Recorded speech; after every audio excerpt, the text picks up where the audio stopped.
नमस्कार दोस्तों, मैं हूं बेनाम और आप सुन रहे हैं हॉरर कहानी वो भी मेरी जुबानी। दोस्तों, आज की हमारी कहानी झारखंड के धनबाद शहर के पास में मौजूद एक गांव में रहने वाले एक शख्स की है जिसका नाम महेश है। महेश पेशे से एक ट्रक ड्राइवर हैं। तो चलिए अब ये कहानी महेश के पॉइंट ऑफ व्यू से सुनते हैं। लेकिन कहानी को शुरू करने से पहले, जैसा कि मैं आप लोगों से हमेशा कहता हूं कि वैसे तो आप लोगों ने बहुत सी हॉरर कहानियां सुनी होंगी, लेकिन मुझे पूरी उम्मीद है कि आज की हमारी ये कहानी सुनकर आपको सच में डर का एहसास होने वाला है। बस मेरी आपसे इतनी गुजारिश है कि आप अगर इस कहानी को पूरा सुनेंगे तो आपको सच में बहुत ज्यादा मजा आने वाला है। साथ ही अगर आप पहली बार हमारे इस चैनल पर आए हैं तो चैनल को अभी सब्सक्राइब कर लीजिए। ऐसा करने से हमारी और आपकी नजदीकियां बढ़ जाएंगी और आगे आने वाली वीडियो आप तक आसानी से पहुंच जाएगी। तो ज्यादा समय ना लेते हुए जल्दी से अपनी कहानी को शुरू करते हैं। नमस्कार दोस्तों, मेरा नाम महेश है और मैं झारखंड के धनबाद शहर के पास में मौजूद एक छोटे से गांव का रहने वाला हूं। आज मैं आप लोगों के लिए जो कहानी लेकर आया हूं वो मेरे जीवन में घटी एक ऐसी डरावनी घटना की कहानी है जिस घटना को मैं आज तक भी अपने जहन से नहीं निकाल पाया हूं। जब मेरे साथ वो घटना हुई थी उस वक्त मैं इतना ज्यादा डर चुका था कि मुझे इस बात का पक्का यकीन हो गया था कि आज मेरा यहाँ पर मरना तय है। लेकिन फिर अचानक से कुछ ऐसा होता है जिसकी वजह से मैं किसी तरीके से वहां से अपनी जान बचाकर भागने में कामयाब हो पाता हूँ। लेकिन उस रात के बाद मुझे आज तक भी रात के वक्त सफर तय करने में डर लगता है, क्योंकि आज भी मुझे ऐसा लगता है कि कहीं फिर से ही वही सब कुछ मेरे साथ दोबारा ना हो जाए। दरअसल ये बात आज से लगभग 12 साल पहले की है। आज से 12 साल पहले जब मुझे ट्रक ड्राइविंग का काम करते हुए लगभग 10 साल का अनुभव हो चुका था, तो उस टाइम पर मैं कभी कभार बिना खलासी के भी कहीं पर माल डिलीवर करने के लिए चला जाया करता था।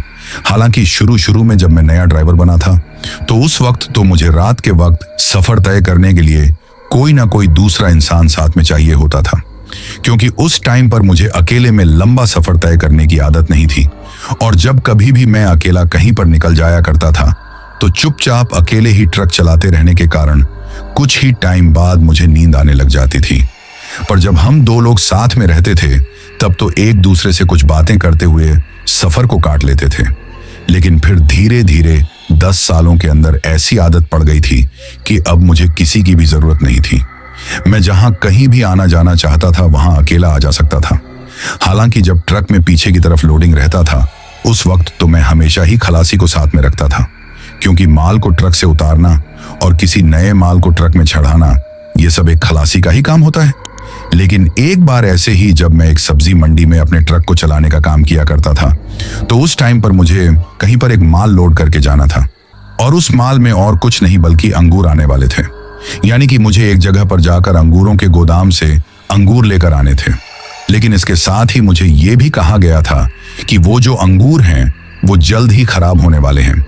इसी वजह से मुझे जितना जल्दी हो सके उतना जल्दी उन अंगूरों को लाकर यहाँ मार्केट में उतारना है, क्योंकि अगर 2 से 3 दिन तक उनको मार्केट में नहीं निकाला गया तो फिर वो बेचने के लायक नहीं रहेंगे और खट्टे हो जाएंगे। इसी वजह से मुझे शाम के वक्त ही अपने ट्रक को लेकर निकलना पड़ता है। लेकिन उस दिन जब मैं उन अंगूरों को खट्टा होने से बचाने के लिए अपने ट्रक को लेकर वहां से शाम के वक्त ही निकल गया था तो मुझे उस टाइम पर इस बात का जरा भी अंदाजा नहीं था कि उन अंगूरों को बचाने के चक्कर में आज मैं खुद को एक ऐसे खतरे में डालने जा रहा हूं जिस खतरे में पड़ने के बाद मेरी हालत खराब होने वाली है। लेकिन क्योंकि अब ट्रक चलाते हुए इतना लंबा टाइम हो गया था और उससे पहले भी मैंने बहुत बार रात के वक्त ट्रक चलाया था, तो ऐसे में उस रोज जब मैं शाम के वक्त अपने ट्रक को लेकर निकला तो मुझे इस बात का जरा भी अंदाजा नहीं था कि आज मेरे साथ आगे जाकर कुछ गलत हो सकता है।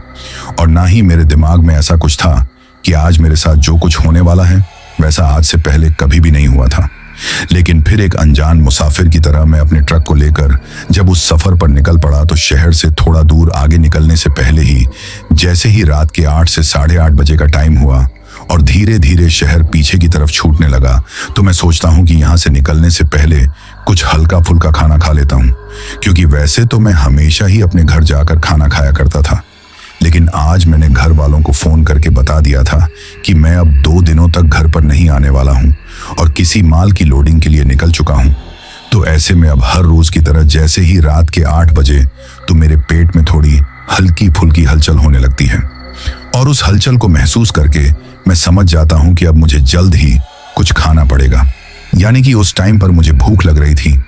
इसी वजह से मैं शहर से निकलने से पहले किसी ढाबे पर रुककर कुछ खाना ठीक समझता हूं, जिसके चलते मैंने उस हाईवे के बगल में ही अपने ट्रक को रोका और वहां पर एक ढाबे पर जाकर खाने का ऑर्डर कर देता हूं, क्योंकि उस ढाबे से आगे उस हाईवे पर मुश्किल से सिर्फ 2 से 3 ढाबे ही और आने वाले थे और वो जो लास्ट के 2 से 3 ढाबे थे उन पर इतना अच्छा खाना भी नहीं मिलता था। इसीलिए जिस ढाबे पर मैं अक्सर खाना खाया करता था, इस बार भी मैंने उसी ढाबे पर अपना ट्रक रोक लिया था। अब जब तक मैं उस ढाबे से खाना खाकर वापस से अपने सफर के लिए निकला, तब तक रात के 10 बज चुके थे, क्योंकि रात के 8:30 के टाइम पर तो मैं उस ढाबे पर पहुंचा था और फिर खाना खाने में ही मुझे लगभग 1 घंटे का टाइम लग गया था।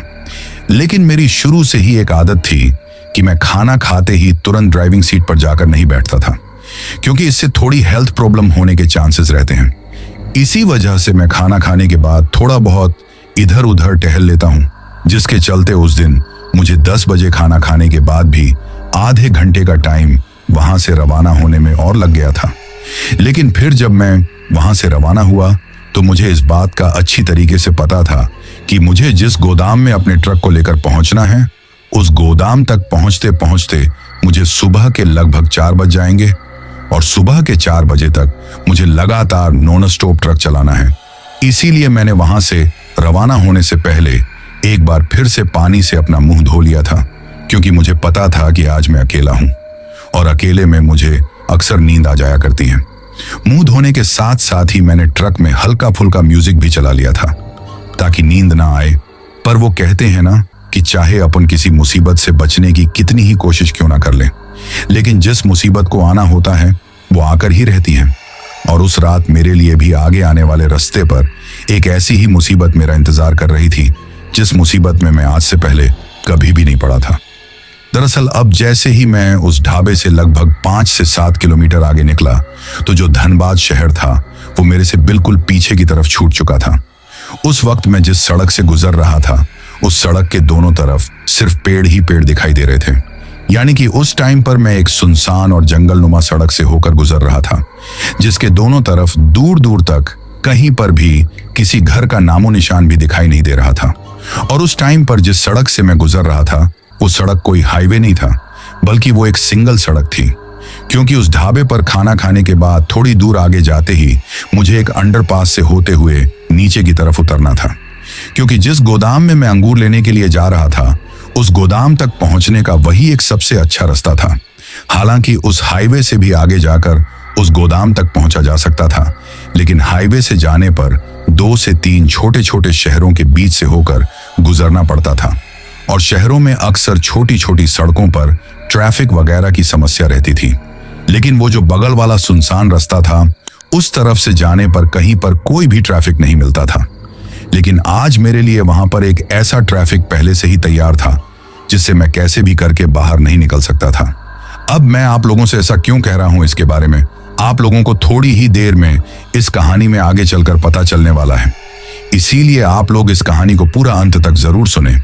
अभी मैं उस सड़क पर बिल्कुल ताजी ताजी हवा को खिड़की से अपने चेहरे पर महसूस करते हुए और ट्रक में चल रहे सुनहरे गानों की धुन पर हल्का फुल्का हिलते हुए अपने ट्रक को लेकर निकल ही रहा था कि तभी उस मैन हाईवे से लगभग 10 से 12 किलोमीटर अंदर आने के बाद एक हल्के से घुमाव में मुझे दिखाई देता है कि उस घुमाव के ऊपर कोई कार के जैसी चीज पलटी हुई है। जब मैंने वो चीज देखी तो मैं अपने ट्रक की रफ्तार को थोड़ा हल्का हल्का धीमा कर देता हूं, लेकिन उस जगह पर मैंने उस पलटी हुई कार को देखते ही अपना ट्रक नहीं रोका था। पर फिर भी जैसे जैसे उस घुमाव के साथ साथ मेरे ट्रक की हेडलाइट की रोशनी उस कार के ऊपर पड़ी, तो मुझे दिखाई देता है कि वो कोई कार नहीं थी, बल्कि वो तो एक टैक्सी थी। लेकिन उस टैक्सी को देखकर भी मुझे बहुत ज्यादा अजीब लग रहा था, क्योंकि वैसे टैक्सी तो आज से कई जमाने पहले कोलकाता जैसे बड़े बड़े शहरों में चला करती थी, और वैसी टैक्सी हमारे धनबाद में या फिर अगल बगल में मैंने आज तक भी कहीं पर नहीं देखी थी। साथ ही अभी मैंने कहानी में पहले जैसा आप लोगों को बताया कि उस वक्त तक मुझे ट्रक चलाते हुए 10 साल का टाइम हो गया था।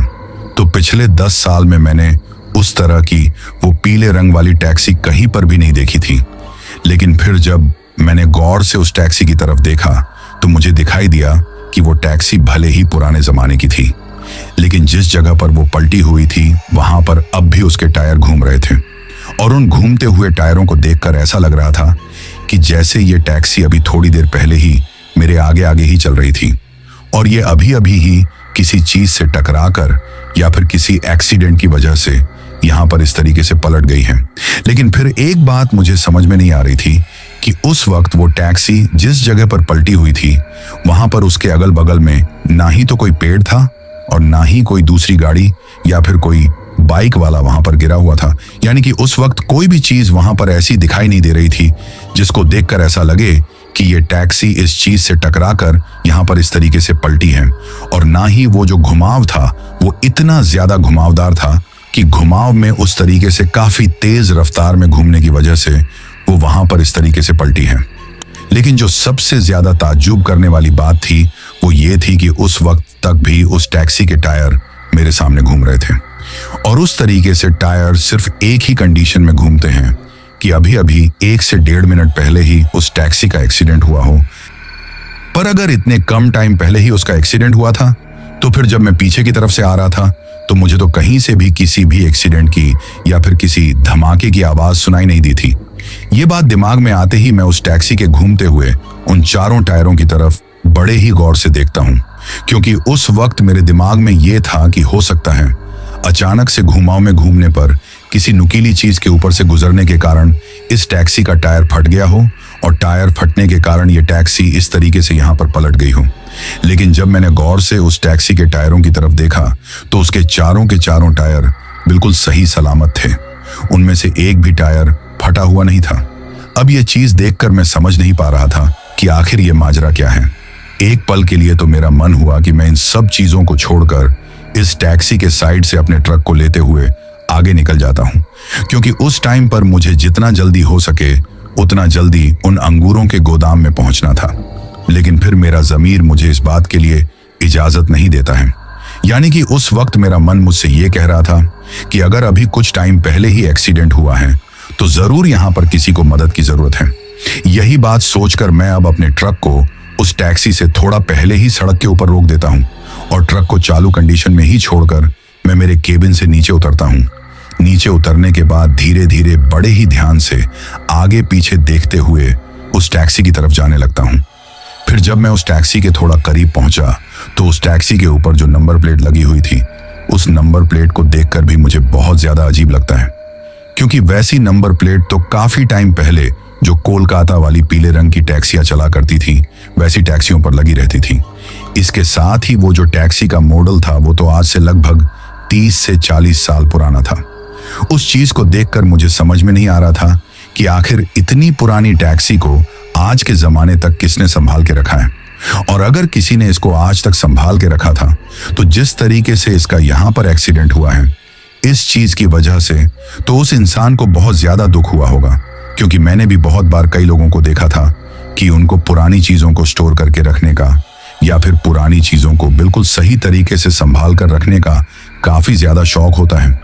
मेरे गांव में भी मेरे घर के बगल में मेरे एक चाचा थे जिनको पुराने जमाने के सिक्कों को इकट्ठा करने का शौक था। अगर किसी के पास पुराने जमाने का कोई सिक्का मिल जाता था तो वो उसको काफी ज्यादा पैसे देकर उस इंसान से खरीद लेते थे। तो उस चीज की याद आते ही यहां पर भी मैं यही सोचता हूं कि शायद किसी को पुरानी टैक्सी का शौक था, इसी वजह से उसने अब तक इसको संभाल के रखा है। लेकिन फिर मैं मेरे ट्रक की हेडलाइट की रोशनी के सहारे जैसे ही उस टैक्सी के थोड़ा और करीब गया तो अचानक से ही उस टैक्सी की हेडलाइट की रोशनी जल जाती है, पर एक बार जलने के बाद वो तुरंत ही वापस भी बंद हो जाती है। फिर जिस तरीके से कोई लाइट वाला बल्ब स्पार्किंग करता है, यानी कि जैसे झपपहाट करता है, ठीक उसी तरीके से अब उस टैक्सी की हेडलाइट की रोशनी झपपहाट करने लगी थी। इसके साथ ही बीच में एक बार हल्की सी उस टैक्सी की हॉर्न भी बजी थी। उस चीज को देखकर मैं सोचता हूं कि शायद अभी भी कोई इस टैक्सी के अंदर फंसा हुआ है। ऐसी बात दिमाग में आते ही मैं काफी तेजी से उस टैक्सी की ड्राइविंग सीट की तरफ जाता हूं। लेकिन जैसे ही मैं थोड़ा नीचे की तरफ झुककर उस टैक्सी के अंदर देखता हूं तो अंदर का माजरा देखकर मुझे यकीन ही नहीं होता है कि इस टैक्सी का अभी अभी कुछ टाइम पहले ही एक्सीडेंट हुआ है, क्योंकि जब मैंने नीचे की तरफ झुककर उस टैक्सी के अंदर देखा तो मुझे दिखाई दिया है कि उस वक्त उस टैक्सी के अंदर कोई भी नहीं है। ये चीज देखते ही मैं सोचता हूं कि भला ऐसा कैसे हो सकता है। अभी अभी तो इस टैक्सी की हॉर्न की आवाज सुनाई दी थी, तो अगर इसके अंदर कोई था ही नहीं तो अपने आप ही इस टैक्सी की हॉर्न कैसे बज गई। साथ ही इसकी जो हेडलाइट की रोशनी है वो भी बार बार चालू बंद हो रही है। लेकिन फिर मैं मेरे दिमाग में सोचता हूं कि शायद हो सकता है एक्सीडेंट की वजह से अंदर से कोई वायर टच हो गया होगा, जिसके कारण ये सब चीजें अपने आप ही हो रही हैं। पर तभी मेरी नजर उस टैक्सी के स्टीयरिंग के ऊपर जाती है, और जैसे ही मैं उस स्टीयरिंग के ऊपर देखता हूं तो मुझे दिखाई देता है कि उस स्टीयरिंग के ऊपर काफी सारा खून लगा हुआ है। और वो खून उस वक्त सिर्फ स्टीयरिंग के ऊपर ही नहीं बल्कि उस टैक्सी की सीट पर और आगे वाले डैशबोर्ड के ऊपर भी लगा हुआ था। अब उस खून को देखकर मुझे इस बात का पक्का यकीन हो गया था कि इस टैक्सी को जो कोई भी चला रहा था उसको उस एक्सीडेंट में काफी गहरी चोट लगी है, और शायद मेरे से पहले ही कोई उसकी मदद करके उसको यहां से आगे की तरफ किसी अस्पताल में ले गया होगा। अब यही बात सोचकर मैं वापस से अपने ट्रक की तरफ आने लगता हूं, क्योंकि अब जब टैक्सी में कोई था ही नहीं तो मैं वहां पर किसकी मदद कर सकता था। ऐसी बात सोचकर अभी मैं अपने ट्रक की तरफ चलते हुए वापस आ ही रहा था कि तभी अचानक से ही मुझे उस टैक्सी के बगल में जो सड़क के पास हल्की फुल्की घास थी उस तरफ से किसी की अजीब तरीके से करहाने की आवाज सुनाई देती है, जैसे कि कोई बहुत ही ज्यादा दर्द में हो और उससे वो दर्द बर्दाश्त ना हो रहा हो। अब जैसे ही मुझे वो किसी के करहाने की आवाज सुनाई दी तो उस आवाज को सुनकर मुझे लगा कि शायद इस टैक्सी के अंदर जो कोई भी था वो इस एक्सीडेंट के होने के बाद अपने आप को बचाने के लिए टैक्सी से खुद से ही बाहर निकलकर सड़क के साइड में चला गया है और अब वहां पर दर्द में पड़ा पड़ा करहा रहा है। जैसे ही ये बात मेरे दिमाग में आई तो मैं काफी तेज कदमों के साथ चलते हुए उस तरफ जाता हूं। अभी मैं 2-4 कदम चला ही था कि तभी मुझे फिर से करहाने की जगह एक काफी तेज चीखने की आवाज सुनाई देती है। उस चीख को सुनते ही मेरे कदम वहीं के वहीं रुक जाते हैं और मेरे हाथ पैर डर के मारे कपकपाने लगे थे। पर उस चीख को सुनकर मुझे ये तो अंदाजा हो गया था कि इस टैक्सी के अंदर जरूर कोई आदमी ही बैठा हुआ था, क्योंकि जब मुझे वो चीख सुनाई दी थी तो उस चीखने की आवाज को सुनकर मुझे ये पता चल गया था कि ये आवाज तो किसी आदमी की ही है। पर अब उसकी दर्द भरी चीख को सुनने के बाद मेरे अंदर इतनी भी हिम्मत नहीं थी कि मैं सड़क के बगल में जाकर ये देख सकूं कि आखिर वो इंसान कितना दर्द में है और उसके साथ वहां पर हो क्या रहा है, क्योंकि उस वक्त मुझे वहां पर किसी खतरे का अंदेशा हो गया था। और इसके पीछे की वजह ये थी कि मैंने अभी कुछ दिनों पहले ही मेरे साथ में जो बाकी के ट्रक ड्राइवर लोग काम करते हैं उनसे सुना था कि आजकल उस सुनसान रास्ते पर काफी ज्यादा लूटपाट होने लग गई है। अगल बगल के गांव में रहने वाले लोग रात के वक्त उस सड़क से गुजरने वाले मुसाफिरों से लिफ्ट मांगने के बहाने या फिर एक्सीडेंट होने के बहाने से उनको सड़क पर रुकवाते हैं और फिर उनके साथ मारपीट करके लूटपाट करते हैं। अब जैसे ही मेरे दिमाग में उन ट्रक ड्राइवर लोगों की कही हुई वो बात आई तो मैं फटाफट वहां से वापस अपने ट्रक के केबिन की तरफ जाता हूं और अपनी ड्राइविंग साइड वाले फाटक को खोलकर मेरी सीट के नीचे जो लोहे की रोड रखी हुई थी मैं उसको उठा लेता हूं, क्योंकि मेरे जैसे लगभग सभी ट्रक ड्राइवर ही अपनी सेफ्टी के लिए अपने साथ वैसी लोहे की रोड रखते हैं।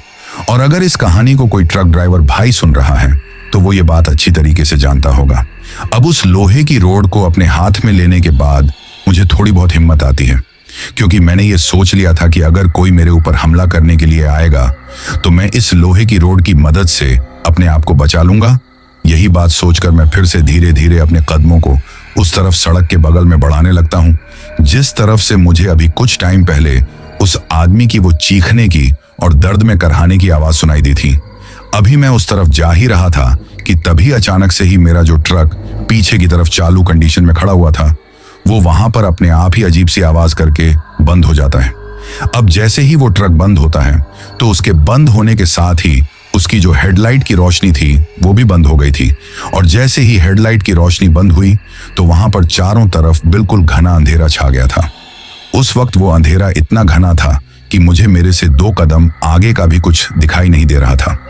अब इतने घने अंधेरे में भला मैं उस सड़क के बगल में जाकर वैसे भी क्या ही कर सकता था। इसी वजह से मैं टॉर्च लेने की सोचकर वापस से अपने कदमों को ट्रक की तरफ बढ़ाने की सोचता हूं। अभी मैं ऐसा सोच ही रहा था कि तभी अचानक से ही मेरे ट्रक के सामने की तरफ वो जो पुराने जमाने वाली टैक्सी उल्टी हुई थी, उस टैक्सी की हेडलाइट की रोशनी अपने आप ही फिर से जल जाती है। अब जैसे ही उस टैक्सी की हेडलाइट की रोशनी वहां पर जलती है तो फिर से चारों तरफ उजाला हो जाता है। लेकिन अब उस हेडलाइट की जो रोशनी थी वो मेरी आंखों में पड़ रही थी। लेकिन फिर भी मैं उसकी तरफ बिना देखे सड़क के बगल में जाने लगता हूँ, क्योंकि सड़क के बगल में तो उसकी हेडलाइट की रोशनी अच्छे से पड़ रही थी। अभी मैं उस हेडलाइट की रोशनी के सहारे जैसे ही सड़क के बगल में पहुंचा तो मुझे दिखाई दिया कि वहां पर उस घास के अंदर एक आदमी की लाश पड़ी हुई है। और उस लाश को देखते ही मेरा मुंह फटा का फटा रह गया था, क्योंकि वो लाश वहां पर इतनी बुरी हालत में पड़ी हुई थी कि उसकी वो हालत देखकर मुझे तो यकीन ही नहीं हुआ था कि इस आदमी का अभी अभी कुछ टाइम पहले ही यहाँ पर एक्सीडेंट हुआ है और इसकी लाश की इतनी बुरी हालत है। दरअसल जैसे ही मैंने उस लाश की तरफ अपनी नजरें दौड़ाई तो उस लाश को देखते ही मुझे दिखाई देता है कि उस वक्त जिस भी आदमी की वो लाश थी, उस आदमी की दोनों आंखों को किसी ने बहुत ही नुकीली चीज से नोचकर बाहर निकाल लिया था। हालांकि उसकी एक आंख को तो किसी ने पूरी तरीके से बाहर निकाल लिया था, लेकिन जो दूसरी आंख थी उसको वो जो कोई भी था वो निकालने में कामयाब नहीं हुआ था। शायद वो उस आंख को निकाल ही रहा था कि उससे पहले ही मैं वहां पर पहुंच गया, क्योंकि उस आदमी की एक आंख तो गायब थी, पर जो दूसरी आंख थी वो आधी उखड़ी हुई बाहर की तरफ लटक रही थी। और उस आधी लटकी हुई आंख के अंदर से उस आदमी का काफी गहरा खून निकलकर बाहर आ रहा था। पर इससे भी जो बुरी हालत थी वो उस आदमी के पेट की थी, क्योंकि उसका जो पेट था वो ऊपर सीने से लेकर नीचे तक पूरी तरीके से बीच में से फटा हुआ था। और उसके पेट की जो अतड़ियां थी वो भी आधी से ज्यादा बाहर की तरफ आई हुई थी। उन बाहर की तरफ निकली हुई अतड़ियों को देखकर ऐसा लग रहा था कि जैसे किसी ने इसके पेट के अंदर का मांस निकालने के लिए इन अतड़ियों को इस तरीके से फाड़कर बाहर निकाल दिया है। अभी मैं वो सब कुछ देख ही रहा था कि तभी मुझे मेरी तिरछी नजरों से ऐसा महसूस होता है कि जैसे उस पलटी हुई टैक्सी की हेडलाइट की रोशनी के पीछे कोई खड़ा हुआ है। हालांकि मैंने उस तरफ पलटकर देखा नहीं था, लेकिन फिर भी मुझे ऐसा महसूस हो रहा था कि जब मैं उस आदमी की लाश को देख रहा हूं तो उस टैक्सी के बिल्कुल बगल में या उसके थोड़ा पीछे की तरफ कोई खड़ा हुआ है, क्योंकि उस आदमी की जो परछाई थी या फिर उसका जो काला काला साया था वो वहां पर खड़ा हुआ मुझे अच्छी तरीके से दिखाई दे रहा था। पर जैसे ही मुझे ये एहसास हुआ और जब मैंने उस टैक्सी की तरफ अपनी गर्दन को घुमाकर देखा तो उस तरफ ठीक तरीके से देखने पर भी वो जो कोई भी था वो वहीं की वहीं मुझे खड़ा हुआ दिखाई दे रहा था। लेकिन उस वक्त मेरी आंखों में वो टैक्सी की हेडलाइट की रोशनी पड़ रही थी, जिसकी वजह से मैं उस शख्स का चेहरा ठीक तरीके से देख नहीं पा रहा था। पर तभी मैं वहीं से आवाज लगाकर कहता हूं कि कौन है वहां, जो कोई भी है वो सामने क्यों नहीं आता। अभी मैंने उस तरफ देखकर इतना बोला ही था कि तभी मुझे मेरे नीचे से यानी कि मेरे पैरों की तरफ से किसी की अजीब तरीके से हंसने की आवाज सुनाई देती है। और वो हंसी एक अजीब सी हंसी थी, जैसे कि कोई मेरे को उस हालत में देखकर मेरा मजाक उड़ा रहा हो या फिर मेरा उपहास उड़ा रहा हो। अब जैसे ही मुझे मेरे नीचे की तरफ से वो हल्की सी हंसी सुनाई दी तो मैं सामने की तरफ पड़ी हुई उस लाश की ओर देखता हूं। और जैसे ही मैं उस लाश की ओर देखता हूं तो जो कुछ भी वहां पर मुझे दिखाई दिया था उसको देखकर मेरी आंखें फटी की फटी रह गई थी, क्योंकि जिस इंसान का पेट पूरी तरीके से फटा हुआ था, जिसकी अतड़ियां बाहर निकली हुई थी और दोनों आंखों को किसी ने नोच कर बाहर निकाल डाला था, अब वही मरा हुआ इंसान वहां पर किसी जिंदा इंसान की तरह एक अजीब सी मुस्कान में हंस रहा था। उस आदमी की लाश को उस तरीके से हंसता हुआ देखकर मेरी वही की वही फटकर पिछेत्र हो जाती है और मुझे समझ में नहीं आता है कि आखिर एक मरा हुआ इंसान कैसे हंस सकता है।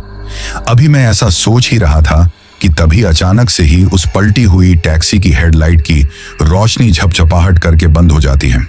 अब जैसे ही उस टैक्सी की हेडलाइट की रोशनी बंद होती है तो जिस तरीके से मेरे ट्रक की हेडलाइट की रोशनी बंद होने के बाद वहां पर अंधेरा पसर गया था, अब ठीक वैसे ही एक बार फिर से वो अंधेरा पसर चुका था। पर अब जैसे ही हेडलाइट की रोशनी बंद हुई तो इतनी देर तक उस हेडलाइट की रोशनी की वजह से उस टैक्सी के पीछे खड़ा हुआ जो शख्स मुझे दिखाई नहीं दे रहा था, वो उस हेडलाइट की रोशनी के बंद होते ही मुझे बिल्कुल साफ साफ दिखाई देने लगा था। और उसको अपने सामने खड़ा हुआ देखकर मुझे ये यकीन ही नहीं हो रहा था कि ये इंसान मेरे सामने खड़ा हुआ भी है, क्योंकि आप लोग भी जब उस इंसान के बारे में जानोगे तो आपको भी इस बात पर यकीन नहीं होगा कि आखिर ऐसा कैसे हो सकता है। क्योंकि उस वक्त जब मैंने उस इंसान की तरफ गौर से देखा तो मुझे दिखाई दिया कि वो तो वही आदमी है जिसकी कटी फटी लाश अभी मेरी आंखों के सामने पड़ी हुई है। पर अब जब वो मेरे सामने खड़ा हुआ था तो उस टाइम पर ना ही तो उसकी आंखें बाहर निकली हुई थी और ना ही उसका पेट बीच में से फटा हुआ था, बल्कि वो वहां पर बिल्कुल सही सलामत हालत में खड़ा हुआ था। अब एक ही इंसान को एक साथ दो जगहों पर देखकर मेरी हालत खराब हो जाती है। उस वक्त मैं सोचता हूं कि आखिर ऐसा कैसे हो सकता है, एक ही आदमी मेरे को एक साथ दो जगहों पर कैसे दिखाई दे सकता है। पर अब उस आदमी को एक साथ दो जगहों पर देखकर मुझे ये समझने में देर नहीं लगती है कि यहाँ पर मेरे साथ एक छलावा हो रहा है, और ये जो कुछ भी है ये सिर्फ एक छलावा है जो मुझे यहाँ पर किसी जाल में फंसाने के लिए बनाया गया है। उस चीज के बारे में समझ में आते ही मैं फटाफट अपने कदमों को वापस से मेरे ट्रक के केबिन की तरफ बढ़ाने लगता हूँ। पर जैसे जैसे मैं अपने कदमों को मेरे ट्रक के केबिन की तरफ बढ़ा रहा था, वैसे वैसे ही उस टैक्सी के बगल में खड़ा हुआ वो आदमी मेरी तरफ देखकर अजीब तरीके से हंसने लगा था, जैसे कि उसको मेरे साथ आगे क्या होने वाला है इन सब बातों के बारे में पहले से ही पता हो, और वो मेरे को उस तरीके से वहां से भागता हुआ देखकर हंस रहा हो। लेकिन मैं उसकी उस हंसी की तरफ ज्यादा ध्यान नहीं देता हूं और फटाफट से अपने ट्रक के केबिन में जाकर बैठ जाता हूं और फिर से अपने ट्रक को स्टार्ट करके वहां से निकलने की कोशिश करता हूं। लेकिन अब बार बार चाबी घुमाने के बावजूद भी मेरा ट्रक स्टार्ट होने का नाम नहीं ले रहा था।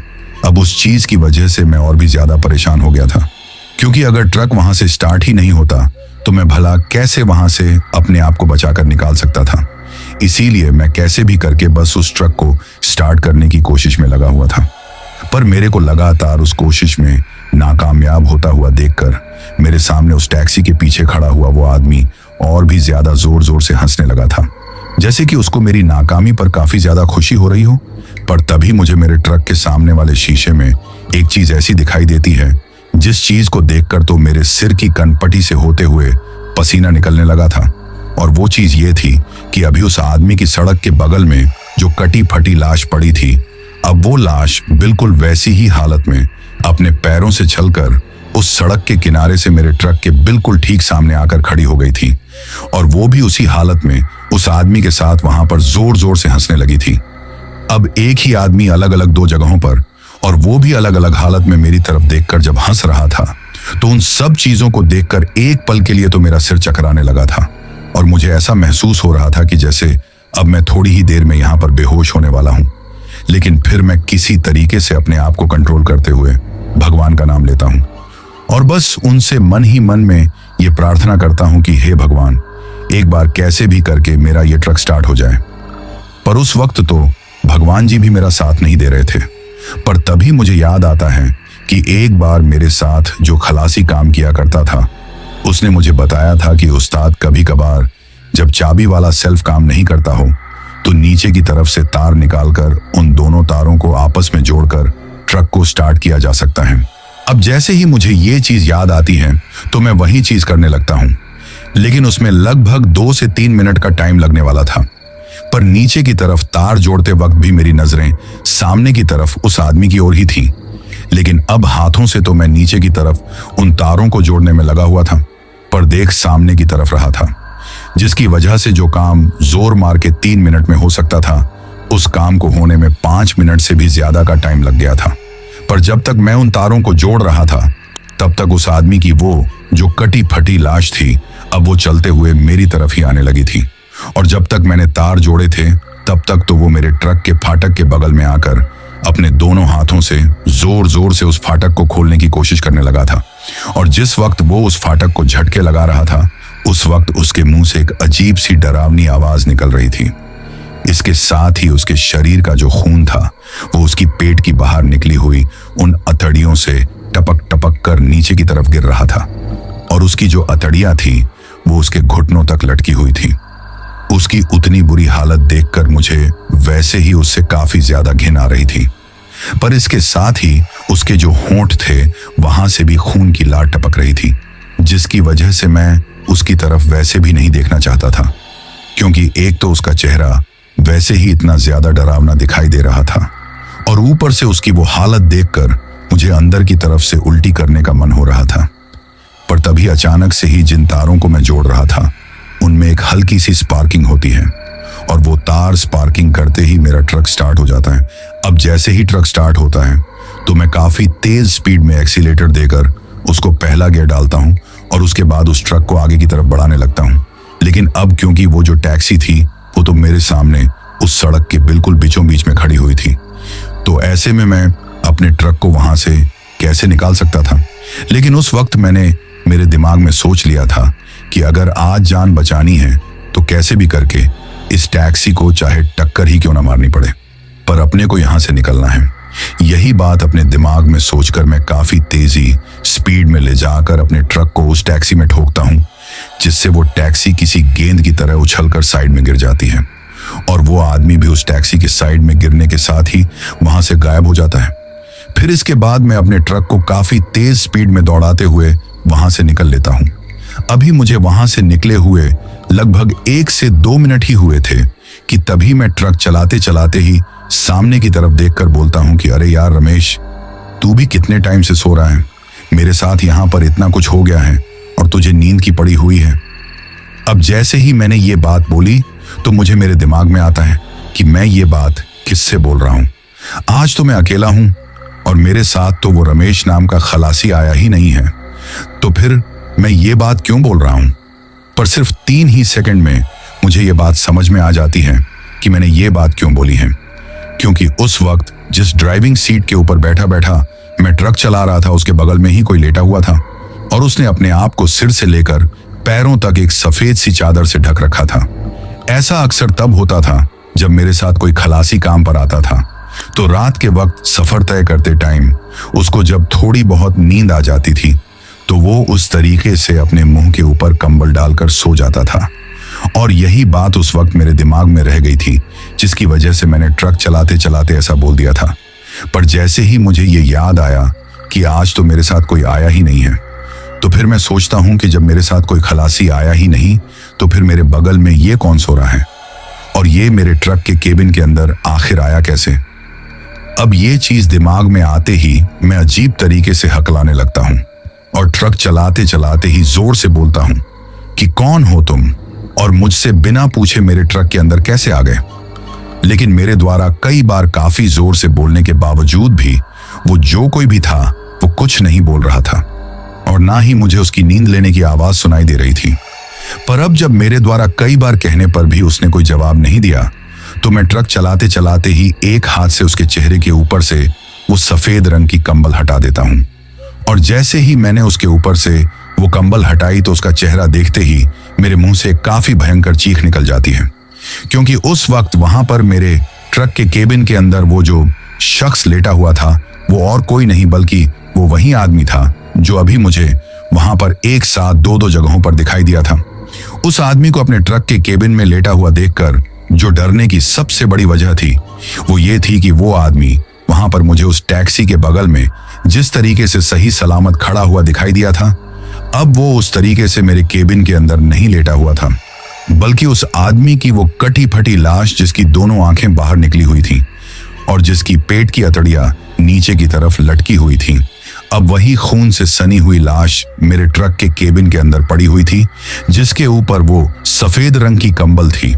अब उस लाश को अपने ट्रक के केबिन में देखकर मेरे होश उड़ जाते हैं और मैं सोचता हूं कि आखिर ये लाश मेरे ट्रक के केबिन के अंदर कैसे आ गई, क्योंकि जब मैं अपने ट्रक को स्टार्ट कर रहा था उस वक्त तो ये लाश किसी जिंदा इंसान की तरह मेरे ट्रक के केबिन के बगल में आकर उसके फाटक को खोलने की बार बार कोशिश कर रही थी।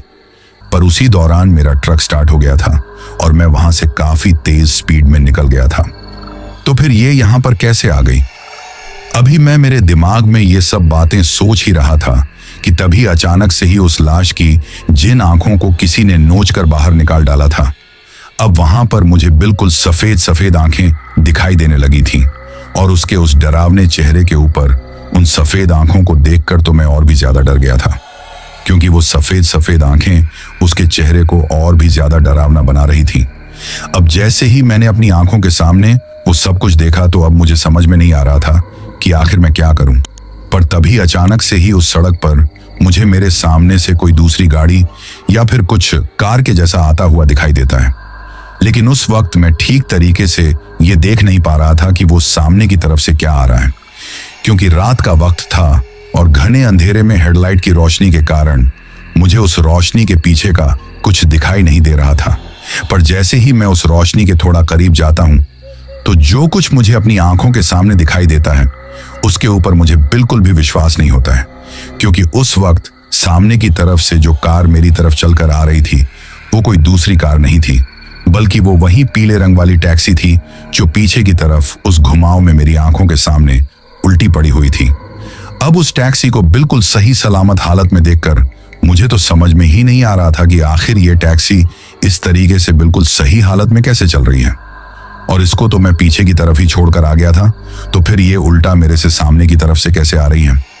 अब एक बार के लिए तो मुझे लगा कि शायद हो सकता है उसकी ही जैसी दिखने वाली कोई दूसरी टैक्सी होगी, पर जब चलते चलते उस टैक्सी की हेडलाइट की रोशनी अचानक से ही पूरी तरीके से बंद हो जाती है, और जब मेरे ट्रक की हेडलाइट की रोशनी उसके ऊपर पड़ती है तो मुझे दिखाई देता है कि वो कोई दूसरी टैक्सी नहीं बल्कि वही टैक्सी थी। और इस बात का अंदाजा मैं इस बात की वजह से लगा पाया था क्योंकि जब मेरे ट्रक की हेडलाइट की रोशनी उस टैक्सी के ऊपर पड़ी तो उस टैक्सी को जो कोई चला रहा था मुझे उसका चेहरा दिखाई देता है, और उस चेहरे को देखते ही मैं समझ गया था कि ये वही टैक्सी है, क्योंकि उस वक्त उसकी ड्राइविंग सीट के ऊपर और कोई नहीं बल्कि वही आदमी बैठा हुआ था जिसकी कटी फटी लाश उस वक्त मेरे ट्रक के केबिन के अंदर मेरे बगल में पड़ी हुई थी।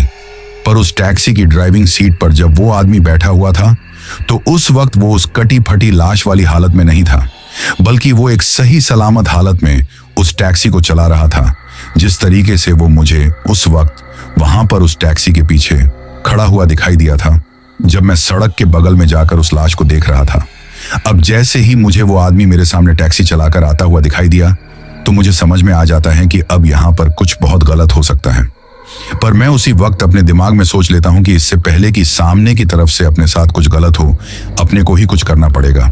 और यही बात अपने दिमाग में सोचकर मैं अपने ट्रक का एक्सीलेटर और भी ज्यादा बढ़ा देता हूं और काफी तेज स्पीड में ट्रक चलाते हुए अचानक से हल्का सा ट्रक को टैक्सी की तरफ मोड़कर मैं उस टैक्सी को इतनी भयंकर तरीके से टक्कर मारता हूं कि वो टैक्सी और वो आदमी हवा में उछलते हुए सड़क के बगल में जो खाई थी उसमें जाकर गिर जाते हैं।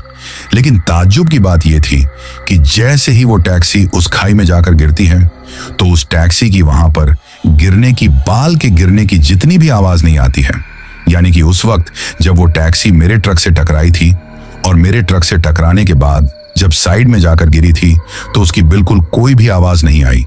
उस वक्त ऐसा लग रहा था कि जैसे वो कोई लोहे की टैक्सी नहीं बल्कि किसी फोम से बनी हुई कोई चीज है जिसकी इधर उधर गिरने की कोई भी आवाज नहीं आ रही है। पर जैसे ही मैंने उस टैक्सी को टक्कर मारी तो मेरे बगल में जो लाश लेटी हुई थी वो अचानक से ही खड़ी हो जाती है, यानी कि वो जब लेटी हुई थी तो लेटे लेटे ही अचानक से पीठ के बल उठकर बैठ जाती है। अब उस लाश को अपने बगल में इस तरीके से खड़ा होता हुआ देखकर मैं सोचता हूं कि बाहर की प्रॉब्लम से तो मैं कैसे भी करके निपटा लूंगा, लेकिन इस वक्त मेरे बगल में ये जो दूसरी प्रॉब्लम बैठी हुई है इसका सामना मैं कैसे कर पाऊंगा, ये उस वक्त मुझे समझ में नहीं आ रहा था। पर इससे पहले कि मैं कुछ कर पाता उस आदमी की वो कटी फटी लाश मेरे ऊपर लपक कर मेरे गले को पकड़ लेती है, और उस वक्त उसने मेरे गले को इतनी भयंकर तरीके से दबाया था कि अगर उस टाइम पर वो मेरे गले को उसी तरीके से थोड़ी बहुत देर और दबा लेती तो मैं वहीं पर दम घुटने की वजह से मर जाता। लेकिन जो अच्छी बात हुई वो ये हुई कि उसने जो मेरा गला पकड़ा था वो एक ऐसी जगह पर पकड़ा था जहां पर सामने की तरफ जो सड़क थी उस पर कोई भी घुमाव नहीं था, और वो सड़क काफी दूर तक बिल्कुल सीधी थी, जिसकी वजह से मुझे स्टीयरिंग को पकड़कर ट्रक को चलाने की जरूरत नहीं थी। इसी वजह से मैं अपने दोनों हाथों से हल्का सा नीचे की तरफ झुककर मेरी सीट के नीचे वो जो लोहे की रोड रखी हुई थी उसको टटोलने की कोशिश करता हूं, लेकिन काफी बार इधर उधर हाथ मारने के बावजूद भी मुझे वो लोहे की रोड कहीं पर भी मिल नहीं रही थी। हालांकि उस वक्त उस आदमी की लाश ने ही मेरे गले को पूरी तरीके से पकड़ रखा था, पर मैं उस लोहे की रोड को ढूंढते टाइम अपने आप से उससे अपने गले को छुड़ाने की कोशिश भी कर रहा था ताकि उसको ये ना लगे कि मेरा ध्यान किसी दूसरी तरफ है। लेकिन फिर तभी हाथ के बजाय वो लोहे की रोड मेरे पैर से टकराती है, और जैसे ही वो लोहे की रोड मेरे पैर से टकराती है तो फिर मैं एक हाथ से उसको उठाकर एक ही झटके के साथ उस पूरी की पूरी लोहे की रोड को उस लाश के सीने के आर पार कर देता हूं। और वो चीज करते ही वो लाश एक पल के लिए तो वहां पर झटका खाती है, फिर एक अजीब सी करहाने की आवाज करती है। पर इस चीज के साथ ही वहां पर मेरे बगल में एक इतना तेज धमाका होता है जैसे कि वहां पर कोई दिवाली वाला मोटा वाला बम फट गया हो। और उस धमाके के साथ ही वो जो लाश थी वो एक काले धुएं में बदलकर वहां से गायब हो जाती है। पर उस धमाके के साथ उस लाश के जो छोटे छोटे मांस के चिथड़े थे वो मेरे पूरे ट्रक के केबिन में इधर उधर फैल गए थे। और उस चीज के साथ ही मेरे ट्रक के केबिन के अंदर एक इतनी भयंकर बदबू फैल गई थी कि उस वक्त मेरा वहां पर सांस लेना भी मुश्किल हो गया था। पर तभी मैंने मेरे ट्रक की खिड़की के जो शीशे थे उनको हल्का हल्का खोल लिया था ताकि वो बदबू कैसे भी करके उस वक्त उस ट्रक से बाहर निकल सके। अब उस चीज के होने के बाद एक पल के लिए तो मुझे लगा था कि शायद मेरा इस मुसीबत से पीछा छोड़ चुका है, लेकिन थोड़ी दूर आगे चलते ही मुझे मेरे साइड मिरर में दिखाई देता है कि अब वही टैक्सी फिर से मेरे पीछे पड़ी हुई है। उस टैक्सी को देखकर मुझे समझ में आ गया था कि शायद ये अब तक भी मेरा पीछा नहीं छोड़ने वाली। इसी वजह से मैं एक बार फिर से अपने ट्रक की स्पीड को और भी ज्यादा तेज बढ़ा देता हूं। लेकिन उस वक्त मैं एक ऐसे सुनसान रास्ते पर था जिस पर आगे की तरफ चलने के बावजूद भी कोई भी रिहायशी इलाका नहीं आने वाला था। अगर कुछ चीज आने वाली थी तो वो सिर्फ एक इंडस्ट्रियल एरिया ही आने वाला था जहां पर कई सारी फैक्ट्रियां और अलग अलग तरह के गोदाम वगैरह बने हुए थे। पर एक बार मैं कैसे भी करके उन गोदाम तक पहुंचना चाहता था ताकि वहां पर जो 2-4 लोग मौजूद हों उनकी मदद के चलते मेरी जान बच जाए। यही बात सोचकर मैं अब बहुत तेज स्पीड में अपने ट्रक को चलाने लगा था। उस वक्त मैं इतनी तेज स्पीड में अपने ट्रक को चला रहा था कि कई बार तो बहुत से घुमावों में मेरा ट्रक पलटते पलटते बचा था। पर उस वक्त वो टैक्सी भी बिल्कुल मेरे ट्रक के बराबर काफी तेज रफ्तार में चल रही थी, लेकिन वो कैसे भी करके मेरे से आगे नहीं आ पा रही थी क्योंकि मैं अपने ट्रक को बार बार इधर उधर लहराते हुए चल रहा था। लेकिन फिर दूर से ही मुझे एक टावर के ऊपर हल्की सी रोशनी दिखाई देती है। उस रोशनी को देखकर मैं समझ गया था कि अब वो इंडस्ट्रियल एरिया मेरे से ज्यादा दूर नहीं है। इसी वजह से मैं कैसे भी करके बस उस इंडस्ट्रियल एरिया तक पहुंचने तक अपने आप को बचाने के लिए भरपूर कोशिश करता हूं। और फिर लगभग 4 से 5 किलोमीटर और उस सुनसान सड़क पर सफर तय करने के बाद मैं उस इंडस्ट्रियल एरिया में पहुंच चुका था।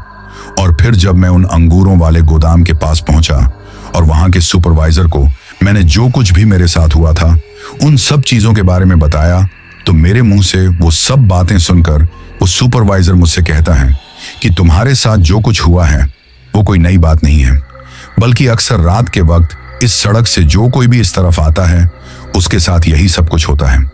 जब उस सुपरवाइजर ने मुझसे ऐसी बात कही तो मैं उससे उस कई जमाने पुरानी वाली टैक्सी के बारे में पूछता हूँ। तो मेरे द्वारा ऐसा पूछने पर वो सुपरवाइजर मुझे बताता है कि आज से कई साल पहले वो टैक्सी ड्राइवर अपने मालिक को यहाँ फैक्ट्री में छोड़ने के लिए आया था, क्योंकि इस इंडस्ट्रियल एरिया में उसके मालिक की एक फैक्ट्री हुआ करती थी। पर उसका जो मालिक था वो कोलकाता में रहता था और वो वहीं से उस टैक्सी ड्राइवर को यहाँ तक आने के लिए लेकर आया था, क्योंकि उसने उसको अच्छे खासे पैसे दिए थे। इस वजह से वो टैक्सी ड्राइवर यहाँ तक आने के लिए तैयार हो गया था। पर जिस घुमाव में तुम्हें वो टैक्सी पलटी हुई दिखाई दी थी, उस घुमाव में उस टैक्सी ड्राइवर की उस रात को टैक्सी पलट गई थी, क्योंकि जाते वक्त उसने अपने मालिक को यहाँ फैक्ट्री में छोड़ने के बाद थोड़ी बहुत शराब पी ली थी। शायद वो हमेशा ही अपनी टैक्सी के अंदर शराब की बोतल रखता था और शायद शराब के नशे में ही उस घुमाव में उसकी वो टैक्सी पलट गई थी, जिस दुर्घटना में उसकी जान चली गई थी। वरना वो घुमाव तो इतना ज्यादा घुमावदार नहीं है कि हल्का सा घुमाते ही कोई गाड़ी वहां पर पलट जाए। पर उस हादसे के बाद से लेकर आज तक बहुत बार कई लोगों को उस टैक्सी ड्राइवर की आत्मा उस सड़क पर भटकती हुई दिखाई देती है। और ठीक तुम्हारी तरह ही और भी ट्रक ड्राइवरों को वो पुराने जमाने वाली टैक्सी कई बार तो अपने ट्रक के बराबर में चलती हुई दिखाई देती है। पर जब वो टैक्सी उनके बराबर में चल रही होती है तो उसके अंदर कोई भी नहीं होता है, यानी कि उनको उस टैक्सी की जो ड्राइविंग सीट होती है वो बिल्कुल पूरी तरीके से खाली दिखाई देती है। आज जैसा तुम्हारे साथ हुआ है वैसी ही बिल्कुल सेम चीज ही हर किसी के साथ नहीं होती है। किसी के साथ कुछ होता है तो किसी के साथ कुछ होता है, लेकिन होती वही पुरानी वाली टैक्सी है।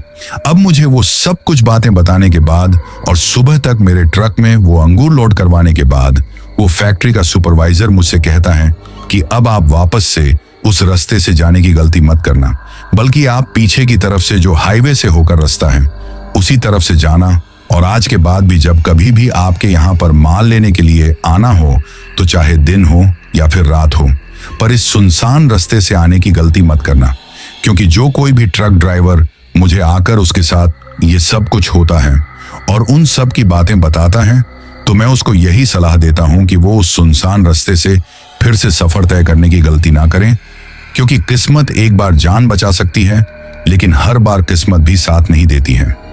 अब जब उस सुपरवाइजर ने मुझसे ऐसा कहा तो मैं उसकी बात मानकर उस सुनसान रास्ते से जाने के बजाय हाईवे वाले रास्ते से ही वापस लौट आता हूं, और उसके बाद भी बहुत बार मुझे उस गोदाम में जाने की जरूरत पड़ी थी, लेकिन मैं कभी भी उस रास्ते से वापस नहीं गया, बल्कि मैं उस हाईवे वाले रास्ते से ही जाता हूं।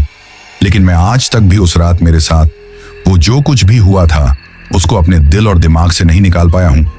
कई बार रात के वक्त ट्रक चलाते टाइम मुझे सामने की तरफ से आई हुई गाड़ियों को देखकर ऐसा लगता है कि जैसे मेरे सामने से वही पुराने जमाने वाली वो टैक्सी आ रही है, पर कुछ देर बाद मेरी आंखों का वो भ्रम टूट जाता है और मुझे दिखाई देता है कि वो तो कोई पुराने जमाने वाले टैक्सी नहीं बल्कि आज के जमाने वाली ही सुपर स्पोर्ट्स कार हैं। तो दोस्तों, ये थी हमारी आज की कहानी आपको कैसी लगी ये आप मुझे कमेंट बॉक्स में कमेंट करके जरूर बताना। दोस्तों, इसके बाद हमारा वही सिलसिला शुरू करते हैं जिसके बारे में मैंने आपको कहा था, और जिन जिन लोगों ने भी पिछली स्टोरी सुनने के बाद कमेंट करके अपना नाम और जगह बताई थी, अब मैं उन लोगों के नाम लेता हूं। तो सबसे पहले समीर पांडे हैं नेपाल से, चेष्टा हैं जयपुर से, दीपक भल्ला हैं अलवर राजस्थान से, सोनू कुमार हैं हर्ष विहार दिल्ली से, रोहित यादव हैं अयोध्या से, जुबेर आलम हैं सोनिया विहार दिल्ली से, जशवंत विश्वाहा हैं गुजरात से, किंजा हमीद हैं दुबई से, मोहित बंसल हैं उत्तर प्रदेश से, पप्पू हैं मीरठ से, रविंद्र जी और उनका प्यारा सा बैठा निखिल हैं हरिनगर हरियाणा से, कौशल जी हैं हरदोई से, सरोज और मोहित हैं रायबरेली से, ऋतु, ईश्वरी, पल्लवी और मंजुलता हैं ओडिशा से, आशिफ हैं अलवर से, जस्सा हैं पंजाब से, रंजीत और प्रीति हैं दिल्ली से, रूपा सरदार हैं कोलकाता से, राम निवास हैं चित्तौड़गढ़ राजस्थान से,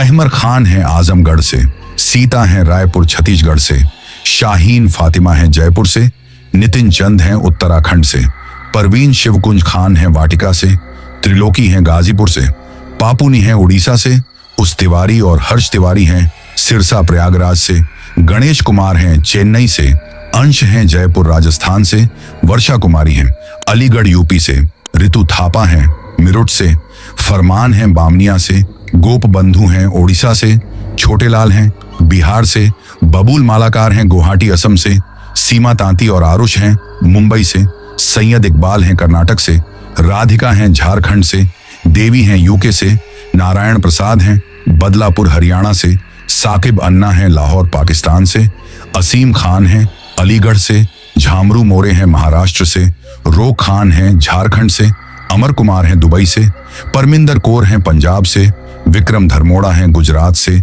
सिकंदर हैं भोपाल से, वर्षा कुमारी हैं अलीगढ़ उत्तर प्रदेश से, आरती प्रजापति हैं कोटा से, महराज फरहान हैं रावलपुरा कश्मीर से, समुद्र श्रेष्ठा हैं काठमांडू नेपाल से, राजेश्वरी हैं पुणे महाराष्ट्र से, अंकुर हैं मोगालोडी से, कल्याणकर नांदेड़ हैं महाराष्ट्र से, अनुज कांगड़ा हैं झुंझुनू राजस्थान से, मोहम्मद शेख हैं कर्नाटक से, इरफान सिद्दीकी हैं मुंबई से, विक्की सोना हैं धनबाद झारखंड से, अली अहमद हैं लाहौर पाकिस्तान से, परिजत राय हैं असम से, अभिजीत सिंह सैनी हैं ऋषिकेश उत्तराखंड से, राधेश्याम राव हैं गुजरात से, पीयूष सुधार हैं सांचौर राजस्थान से, दिनेश चौहान हैं बुरहानपुर मध्य प्रदेश से, पंख वैष्णव हैं भीलवाड़ा राजस्थान से, जशवंत बिबेंद्र हैं बिहार से, राजकुमार बीस्ट हैं काठमांडू नेपाल से, डीके बोरो हैं असम से, परवाकर नाथ हैं उड़ीसा से, अमन आजम हैं बिहार से, प्रिया हैं इंदौर से, हरिओम सैनी हैं राजस्थान से, शरीफ हैं दिल्ली से, शहबाज हैं बेंगलुरु से, निखिल सिंह हैं दिल्ली से, बिट्टू राजपूत और विशाल राजपूत हैं हिमाचल प्रदेश से, सुजीत कुमार हैं गया से, कुंवर प्रताप सिंह हैं ब्यावर राजस्थान से, कणिका दीक्षित हैं हिमाचल प्रदेश से, राजकुमार खाड़िया हैं एमपी से, विकास जोशी हैं काठमांडू नेपाल से, देवेंद्र सिंह हैं अनूपगढ़ राजस्थान से, सलीम मलिक हैं उत्तर प्रदेश से, कीर्ति जाला हैं गुजरात से, राम गुर्जर हैं इंदौर से, नितिन कुमार हैं यूपी से, रोकी हैं दुबई से, रोहित सिंह हैं गोंडा से, अर्शप्रीत सिंह हैं लुधियाना पंजाब से, मुस्कान शेख हैं मुंबई से, सपना शर्मा हैं करतार नगर दिल्ली से, विपिन कुमार हैं दिल्ली से, सलीम हैं लंदन से, कुलदीप जाटव हैं सूरत से, शहजाद आलम हैं धनबाद झारखंड से, सुभाष छेत्री हैं सुरेंद्रनगर से, अरविंद भाई, गीता बहन, राज, रिंकल, दीप सोनम और स्वरा हैं राजकोट गुजरात से, हरेंद्र निषाद हैं छत्तीसगढ़ से, सीमा हैं गुजरात से, निरुपमा नायक हैं उड़ीसा से, सुरेंद्र कुमार हैं विजयनगर राजस्थान से, उमाशंकर हैं सीतामढ़ी से, हजवसा बासुमत्री हैं असम से, नासिर टोवा हैं आजमगढ़ से, देव हैं औरंगाबाद से, रूबी आलम हैं असम से, सुरेंद्र और झारणा हैं उड़ीसा से, धर्मवीर कुमार हैं बिहार से, अंकुर ढेका हैं मोगलडाई से, तुयर रिराम हैं अरुणाचल प्रदेश से, रवि हैं शाहजहापुर से, अशरफ सैयद हैं मुंबई से, शर्मा तालिब हैं आजमगढ़ से, खुर्शीद सैयद, अयान सैयद, अतीक सैयद और हिना सैयद हैं मुंबई महाराष्ट्र से, मुकुल और सार्थक हैं उत्तराखंड से, शोभा और अशोक हैं सिरसा हरियाणा से, सरफाज खान हैं टोंक राजस्थान से, जसराज हैं बाड़मेर से, प्रशांत हैं नागपुर से,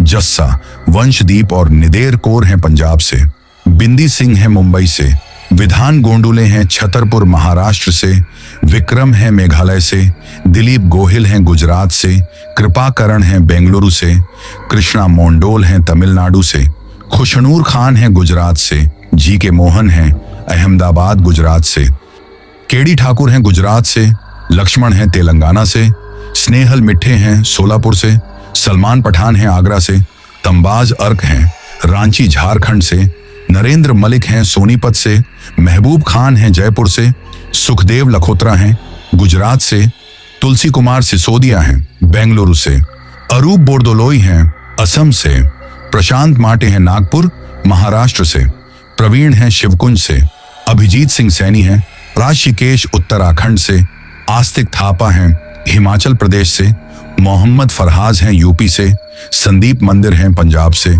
प्रिंस अंश हैं मुरादाबाद से, असलम हैं महाराष्ट्र से, करण हैं आजमगढ़ से, अंश मलिक हैं मुरादाबाद यूपी से, रमेश जाट हैं किशनगढ़ से, शांतिराम हैं असम से, अखिल परमार हैं गुजरात से, पम्मा टेलर हैं बिरामपुर से, आशीष हैं चूरू राजस्थान से, नीरज प्रजापति हैं भरतपुर राजस्थान से, नाजमीन कुरैशी हैं झुंझुनू से, सुभाष छेत्री हैं सुरेंद्रनगर से, शिक्षा कश्यप हैं सरोजनी नगर लखनऊ से, नशीम कादरी हैं मुंबई से, निशा राणा हैं नेपाल से, हरेंद्र निषाद हैं छत्तीसगढ़ से, रुचि हैं बीकानेर राजस्थान से, राजेश बाबू हैं इटावा हैं उत्तर प्रदेश से, अपर्णा कामले हैं बदलापुर महाराष्ट्र से, सिपा बरार हैं बठिंडा पंजाब से, धर्मेंद्र चौहान हैं होशियारपुर पंजाब से, नरेंद्र सिंह, कृतिका सिंह, दिव्यांश सिंह और अंशिका सिंह हैं सुजानगढ़ राजस्थान से, दशरथ हैं महाराष्ट्र से, साकिब अमना हैं लाहौर पाकिस्तान से, राम सिंह लखीमपुर हैं यूपी से, विशाल कुमार हैं महोली से, आसिफ अब्बासी हैं फिरोजाबाद से, आकाश हैं बिलासपुर से, ज्योतिष पासवान हैं असम से, भारतीय यादव हैं झारखंड से, दीपक चौहान हैं गुजरात से, गोलू डांगी और नीलेश यादव हैं भोपाल से, गुलबहार चांदियों हैं कराची से, सूर्या हैं चंडीगढ़ से, शांतिराम हैं असम से, केपी राजपूत हैं बुंदेलखंड से, रोहित हैं उदयपुर से, यशी हैं एमपी, नीरज हैं बिहार से, एलिजाबेथ हैं ओडिशा से, नितिन हैं दिल्ली से, राजेश गोंडा हैं ओडिशा से, शालिनी हैं यूएसए से, दृष्टि हैं बरेली से, प्रिया, ईशा और किरण हैं बदलापुर महाराष्ट्र से, माया शर्मा है मॉरिशस से, अशोक तिवारी हैं लखनऊ से, उमेश हैं नेपाल से, रोहन नेगी हैं उत्तराखंड से, धर्मवीर कुमार हैं बिहार से, विक्रम हैं नेपाल से, शुभम वर्मा हैं प्रयागराज से, मोनालिशा मिश्रा हैं ओडिशा से, राकेश कुमार हैं पंजाब से, जय कुमार प्रजापति हैं भोपाल से, विवेक गोस्वामी हैं पंजाब से, महेंद्र शर्मा हैं बूंदी राजस्थान से, अली हैं जामनगर गुजरात से, वसीम अंसारी हैं मेलगांव से, जितेंद्र सिंह जेरी, सविता और अनमोल हैं जालंधर सिटी पंजाब से। रेहान अंसारी हैं यूपी से। सोनू हैं राजस्थान से। आदर्श गोयल हैं यूपी से। अवनीत हैं जालंधर पंजाब से। शुभेंदु सिन्हा हैं असम से। रविंद्र हैं आगरा से। मलिक हैं बिजनौर से। पार्वती चतुर्वेदी हैं पुणे महाराष्ट्र से। गुलशन कोहली हैं यूपी से। रमेश हैं असम से। अनुराग ठाकुर हैं गाजियाबाद से। सोनी हैं लुधियाना से। गवि सिंह पंजाब से। सुनील हैं निरू से। अब्दुल मोमिन हैं सऊदी अरब से। राजेंद्र और सुरेंद्र हैं उड़ीसा से। गोलू भदौरिया हैं भोपाल से। सुरेंद्र स्वामी हैं राजस्थान से। तशेरिंग हैं सिक्किम से। शांतिराम उपाध्याय हैं असम से। ओजिर हैं नेपाल से। अयूब खान हैं रायबरेली उत्तर प्रदेश से। दिलीप छेत्री हैं कोलकाता से। पिंटू दे हैं असम से। सूरज प्रताप हैं मुरैना से। तारीख बलोच हैं ईरान से। रामानाई हैं उड़ीसा से। राजवीर बन्ना हैं दूदू जयपुर राजस्थान से। मोनालिशा मिश्रा हैं उड़ीसा से। प्रीतम हैं नेपाल से। तोसिम खान हैं रामपुर से। अजय हैं दिल्ली से। मोहन हैं महराजगंज से। जमीर खान हैं अजमेर राजस्थान से। निशा कंवर हैं सीकर से। मंसूरा हैं यूके से। राजश्री हैं ठाणे मुंबई से। जिलेदार विश्वकर्मा हैं जौनपुर से। शनिदेव हैं उत्तर प्रदेश से। तौकीर आलम हैं बरेली से। फकरुद्दीन हैं मेवात से। सोनू जग्गा हैं भरतपुर से। विवेक हैं नेपाल से। शाजिद खान हैं शेखुपुरा पाकिस्तान से। शिवम पांडे हैं प्रयागराज से। अर्जुन कुमार हैं सोनिया विहार दिल्ली से। सूरज कुमार हैं आगरा से। गौतम कुमार हैं रामकोला से। भाग्यमान मंडल हैं झारखंड से। मनोज कुमार हैं रोसरा से। धनाजी गायकवाड़ हैं नवी मुंबई से। आमिर खान हैं यूपी से। मोहम्मद सलीम हैं लखनऊ से। इरफान मंसूरी हैं मेघालय से। नीप मुर्मू हैं असम से। प्रवीण हैं जाडोड़ा से। प्रवेश कुमार हैं उड़ीसा से। हेम कुमार हैं कठपजरा से। जितेंद्र कुमार हैं बरेली से। बलवंत चौहान हैं करौली जिला राजस्थान से। ललित राज हैं किसी गुमनाम जगह से। राजीव दिया तनु और परी हैं मुंबई। तेजवाली खान और मुस्तफा खान हैं इंग्लैंड से। राज मौर्य हैं मुंबई से। सूरज कुमार हैं अलीगढ़ से। राजेश तिवारी हैं रायबरेली उत्तर प्रदेश से। लक्ष्मण सिंह हैं पंजाब से। कृष्णा ठाकुर हैं मुंबई से। लाल बाबू हैं कोलकाता से। जीशान अहमद हैं महाराष्ट्र से। अली डिजास्टर हैं लाहौर पाकिस्तान से। माधुरी चौहान हैं रायगढ़ छत्तीसगढ़ से। रंजीत और उनकी दोनों बेटी प्रीति और प्रिया हैं दिल्ली से। शाकिल अंसारी हैं राजकोट गुजरात से। शाहिद हैं मुंबई से। राजकुमार परमार हैं शुजालपुर से। अनूप शाहनी हैं गोरखपुर से। राकेश कुमार चौधरी हैं पंजाब से। राजान किक्का हैं महाराष्ट्र से। राजनाथ हैं संत कबीर नगर से। प्रशांत माटे हैं नागपुर से। और सबसे लास्ट में लक्ष्मण सिंह हैं पंजाब से। तो दोस्तों ये थे उन लोगों के नाम जिन्होंने पिछली स्टोरी पर कमेंट करके हमें बताया था कि वो कहां से कहानी सुनते हैं। इसके साथ ही अगर किसी का नाम छूट गया हो तो वो कमेंट करके बताना, कल वाली वीडियो में उनका नाम ले लिया जाएगा। मैंने पूरी कोशिश की है कि किसी का भी नाम ना छूटे। इसके साथ ही अगर अभी तक भी आप लोगों ने चैनल को सब्सक्राइब नहीं किया है तो जल्दी से चैनल को सब्सक्राइब कर लो, क्योंकि आपका ये छोटा सा सहयोग मेरे लिए बहुत ज्यादा मायने रखता है।